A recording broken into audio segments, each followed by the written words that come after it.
Здравейте! В настоящия агробюлетин за месец март ще разгледаме отново актуалното състояние на посевите в момента, както и нашите предложения за този период от годината. По отношение на развитието на пшеницата, то е доста разнородно в страната. Имаме полета, на които пшеницата не е особено добре развита, с слаба коренова система, с слабо братене или изцяло липса на братене, като имаме и полета, на които пшеницата за момента е оптимално развитие от към корен и от към братене. По отношение на рапицата искам да ви дам съвета да правите по-чести обходи за наличието на неприятели, защото точно през този месец това ще бъде ключово. Нашите предложения при пшеница са няколко. Първо ще започна с нашите предложения при тези пшеници, които изостават в своето развитие. Това са биостимулаторите от гамата Fertactil, Fertactil Triumph и Fertactil Starter. Биостимулатори, които са изцяло насочени към това да развием добре коренната система, да подобрим братенето и да подобрим храненето на растенията чрез съдържащите се органични активни съставки в тях. Друго наше решение за по-изоставащи пшеници е вече доказалият се биостимулатор Astellis.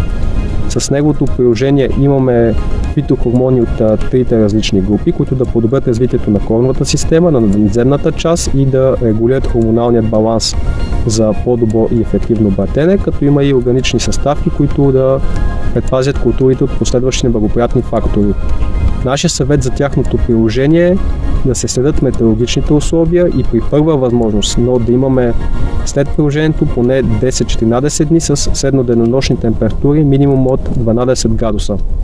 Ако пък вашите пшеница са в по-напреднал етап от развитието си и до момента се развиват оптимално, можете да се насочите към нашите биостимулатори от гамата Selective. В тази гама имаме биостимулатори с различно съдържание на хранителни вещества спрямо изискването на културата.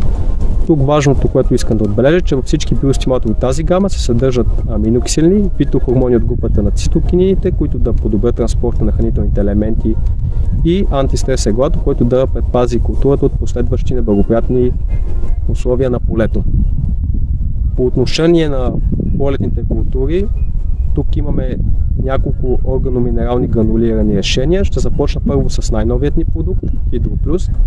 Продукт, който е изцяло адаптиран към настоящите почвено-климатични условия, както в Европа, така и конкретно тук в България. Продукт, който да осигури ефективно хранене на растенията дори и в условия на суша. В продукта има богато съдържание на органични активни съставки, като една част от тях спомагат за активирането на почвените микроорганизми, а друга част от активната съставка спомага за формирането на силициев гел, който се формира чрез напълно естествени процеси в почвата и при попадане на вода в почвата този гел може да задържа водата, която да бъде на разположение за растенията в последващите сухи периоди.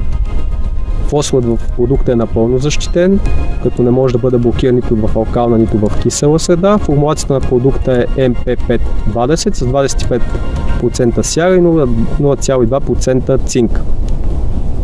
Другите наши няколко предложения при полетни култури са МПК формулациите Timax Start и Timax 42.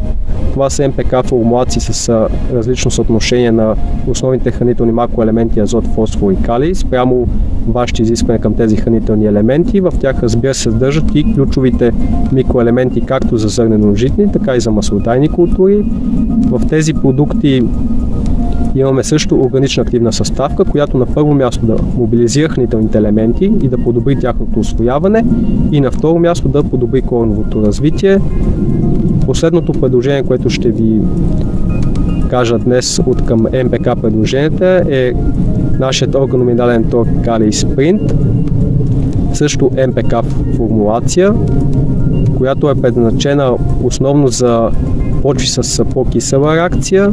Тук вече органичната активна съставка спомага за това да се усвоява повече азот от почвата, както и по-добрата трансформация на азота вътре в самото растение, без допълнителен разход на енергия от растението. Пожелавам ви една здрава и успешна година и до нови срещи на полето!